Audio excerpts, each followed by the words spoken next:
Hola amigo, estoy muy feliz de que estés aquí. Hoy vamos a explorar una de las historias más misteriosas y alucinantes jamás contadas.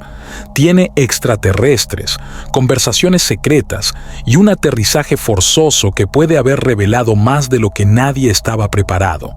No se trata solo de ovnis en el cielo, sino de lo que esos extraños encuentros podrían significar para la vida, la muerte y nuestro lugar en el universo.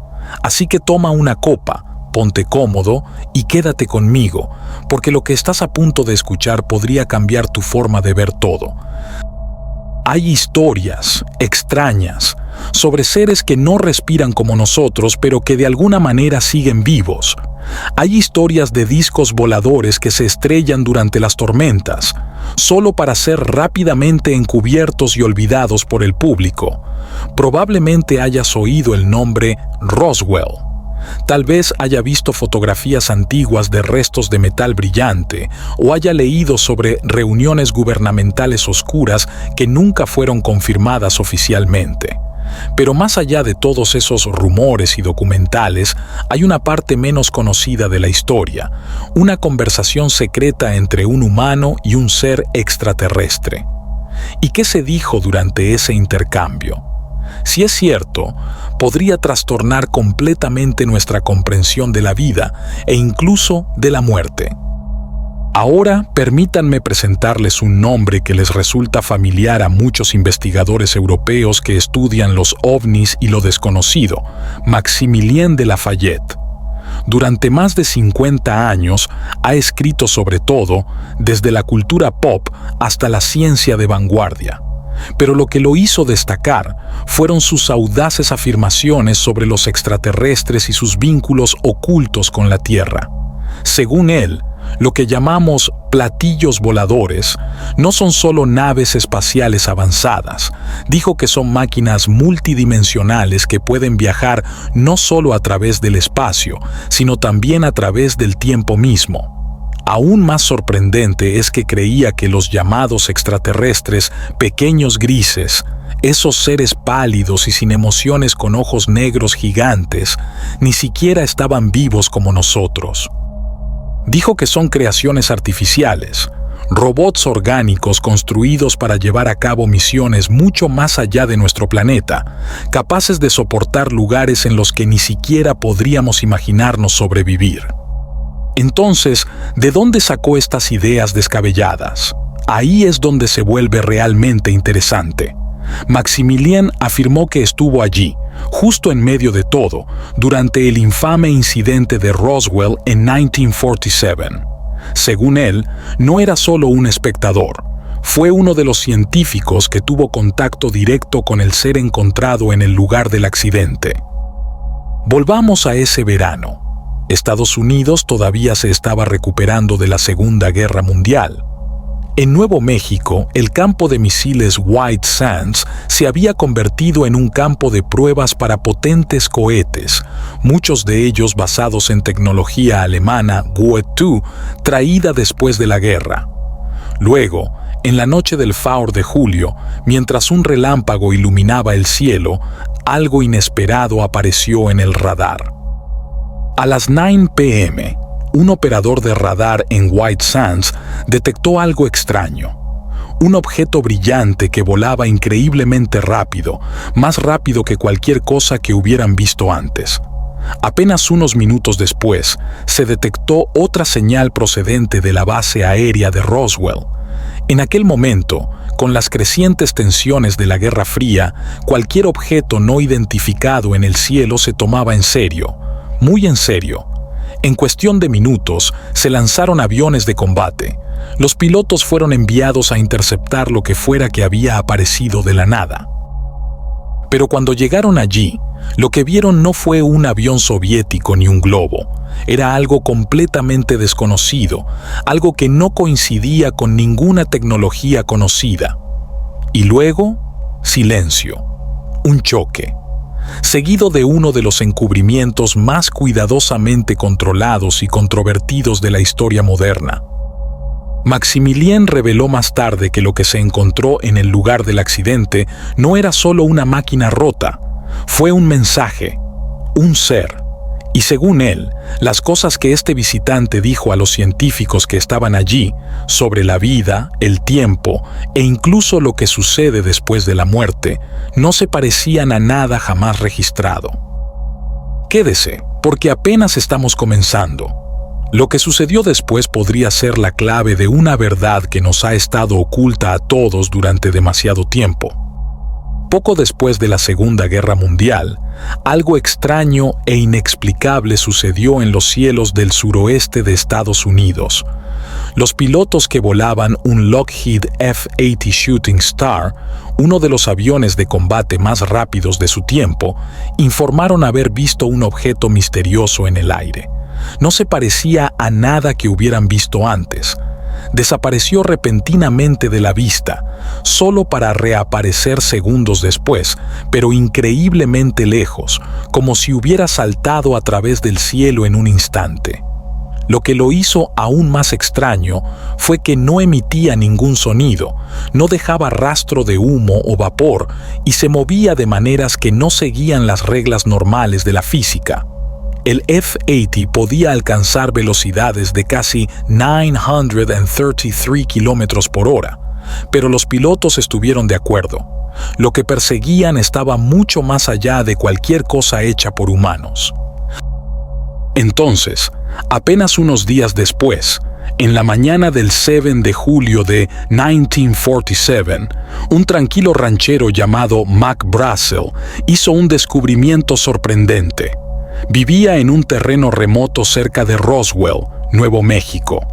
Mientras revisaba a sus ovejas después de una tormenta reciente, se encontró con extraños restos esparcidos por todos los campos. El material no se parecía a nada que hubiera tocado antes. Era tan fino como el papel, casi ingrávido y no se podía cortar, quemar ni romper. La parte más sorprendente fue que si lo doblabas o arrugabas, instantáneamente volvía a su forma original, como si estuviera vivo. Los científicos hoy en día lo llaman metal con memoria de forma, pero en aquel entonces ese tipo de tecnología ni siquiera existía. Se corrió la voz rápidamente. El 8 de julio, apenas un día después, los funcionarios del aeródromo militar de Roswell hicieron un anuncio público impactante. Habían recuperado lo que llamaron un disco volador de entre los escombros. Los periódicos recogieron la historia inmediatamente. Llegó a los titulares de primera plana. La gente de todo el país quedó atónita. ¿Podría ser esto realmente una prueba de algo de otro mundo? Pero entonces sucedió algo extraño. Solo 6 horas después del anuncio, los militares cambiaron repentinamente su versión. En una conferencia de prensa, dijeron que no era un disco volador en absoluto, sino simplemente un globo meteorológico que se había estrellado. Los periodistas estaban confundidos. Se editaron transmisiones de radio. Las historias desaparecieron de los periódicos, y las personas que habían estado involucradas originalmente dejaron de hablar. Era como si un telón gigante hubiera sido corrido sobre la verdad. Pero no todos estaban dispuestos a aceptar la nueva versión de los hechos. Más de 30 años después, en 1978, un físico experimentado llamado Robert Wood comenzó a investigar el caso nuevamente. Había trabajado para importantes contratistas de defensa como Douglas Aircraft y McDonnell Douglas, empresas responsables de construir algunos de los aviones más avanzados del ejército estadounidense. Pero lo que la mayoría de la gente no sabía era que allá por 1968, su empresa había financiado en secreto una investigación de $5 millones sobre misteriosos avistamientos aéreos. En el centro de ese estudio estaba Roswell. Robert se dio cuenta de que si quería descubrir la verdad, necesitaría ayuda. Fue entonces cuando se asoció con Stanton Friedman, un brillante físico que tenía un profundo interés en los objetos voladores no identificados. Juntos comenzaron a localizar testigos, a recopilar testimonios y a investigar registros antiguos. Ese mismo año, Friedman conoció a un hombre que lo cambiaría todo, el mayor Jesse Marcel. Marcel había sido oficial de inteligencia de la Fuerza Aérea de Estados Unidos en 1947 y fue el primer oficial militar en llegar al lugar del accidente cerca de Roswell. Según sus propias palabras, lo que vio allí no fue solo un globo. Dijo que los materiales eran demasiado avanzados para ser de la Tierra. Décadas después, todavía no podía explicar lo que había encontrado. Friedman también encontró otro testigo clave, el coronel Thomas Dubose. Dubose había asistido a la conferencia de prensa original en 1947. Admitió que las fotografías dadas a conocer al público de un globo meteorológico eran un montaje.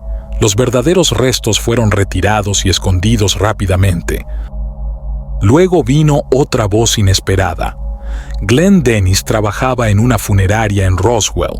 El mismo día que se informó del accidente, recibió una extraña llamada telefónica del ejército. Solicitaron con urgencia 3 ataúdes metálicos pequeños del tamaño de un niño.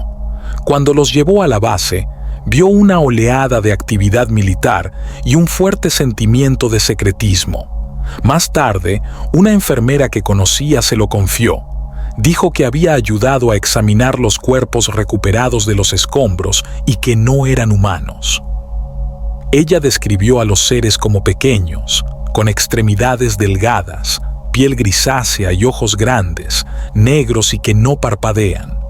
Emitían un olor extraño y nada en ellos se parecía a nada de la Tierra. Friedman no se limitó a las historias.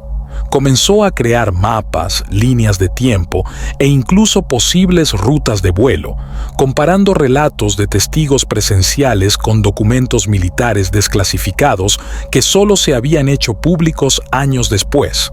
Los patrones eran escalofriantes. Llegó a la conclusión de que el accidente no había ocurrido en un solo lugar. Fuera cual fuera el objeto, probablemente se había roto en el cielo. Se encontró un segundo lugar del accidente a pocos kilómetros del primero. Pero la afirmación más impactante aún estaba por llegar. Según algunos testigos, los militares no solo encontraron piezas de metal extraño, también recuperaron a 3 seres. 2 estaban muertos, pero uno había sobrevivido. Este ser, diferente a todo lo que nadie había visto jamás, era pequeño y frágil, con piel pálida y esos mismos ojos oscuros que no parpadeaban. No habló, apenas se movió, pero no parecía tener miedo. El personal médico estaba desconcertado. La criatura tenía latidos del corazón, pero no signos de respiración. No comió, no durmió. Sin embargo, estaba claramente vivo. Las cosas se volvieron aún más extrañas. Un oficial del hospital de la base de la Fuerza Aérea Walker dijo más tarde que quienes entraron en contacto cercano con la criatura comenzaron a experimentar algo extraño. Comenzaron a escuchar pensamientos. Palabras, imágenes y sentimientos aparecían repentinamente en sus mentes, como si el ser se comunicara directamente con su conciencia.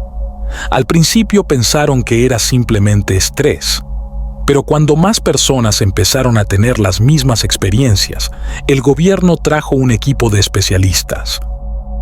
Esto inició lo que pudo haber sido el primer intento de comunicación entre humanos y una forma de vida extraterrestre. Los científicos intentaron utilizar máquinas para interpretar sonidos y señales, pero el ser no respondió de la forma que esperaban. En lugar de palabras, envió ideas, imágenes, emociones y conceptos que los humanos luchaban por comprender. En un momento, un investigador preguntó: «Si no estás vivo tal como lo entendemos, ¿por qué podemos verte?». La criatura respondió: «Ves una forma porque tu mente la necesita, pero no somos formas de vida físicas. No respiramos, no comemos, no sentimos dolor. Solo tomamos prestadas formas físicas para visitar tu realidad». Algunos de los científicos estaban abrumados. Habían pasado sus carreras creyendo que la vida significaba biología, órganos, células, respiración. Este ser desafió todo. Un médico preguntó si sentía pena por sus compañeros muertos. El ser respondió simplemente: la muerte no es real. Estas no fueron solo palabras, fueron verdades que estremecieron profundamente a quienes las escucharon. Las reuniones continuaron durante semanas. Cada vez, el ser compartía nuevos fragmentos de pensamiento, a veces como sueños vívidos, a veces como realizaciones repentinas. Un médico llevó un diario. Escribió: no siento que esté aprendiendo algo nuevo. Parece que estoy recordando algo que siempre supe. Una de las cosas más increíbles que dijo el ser fue esta: los humanos no son originarios de la Tierra. Nuestras almas provienen de otras dimensiones, pero hemos olvidado quiénes somos. Cada vida en la Tierra es como un sueño. Estamos atrapados en un ciclo de olvido, reencarnando una y otra vez, atrapados en una realidad que no es real. Vives en una ilusión, dijo el ser, un sueño hecho de carne y tiempo. Los científicos estaban desconcertados. Algunos querían continuar, otros estaban aterrorizados, no por la criatura, sino por la verdad. ¿Qué pasaría si todos supiéramos que la vida, la muerte e incluso la realidad misma son ilusiones? Finalmente, el gobierno cerró el proyecto. El ser fue trasladado a un lugar seguro. Todos los registros de la comunicación fueron clasificados. Al público no se le dijo nada. Roswell se convirtió en un rumor, una nota a pie de página en la historia, rodeada de teorías conspirativas, pero los que estuvieron allí, los que vieron, oyeron y sintieron algo imposible, nunca volvieron a ser los mismos. Años más tarde, un científico jubilado rompió su silencio en una entrevista anónima. No puedo probar nada, dijo. La evidencia ha desaparecido, pero sé lo que vi, sé lo que sentí. No estamos solos, y lo que es más importante, no somos lo que creemos que somos. Entonces, si este ser decía la verdad, si nuestras almas son eternas y esta vida es solo una experiencia temporal, ¿qué significa eso para ti? ¿Seguirías viviendo de la misma manera?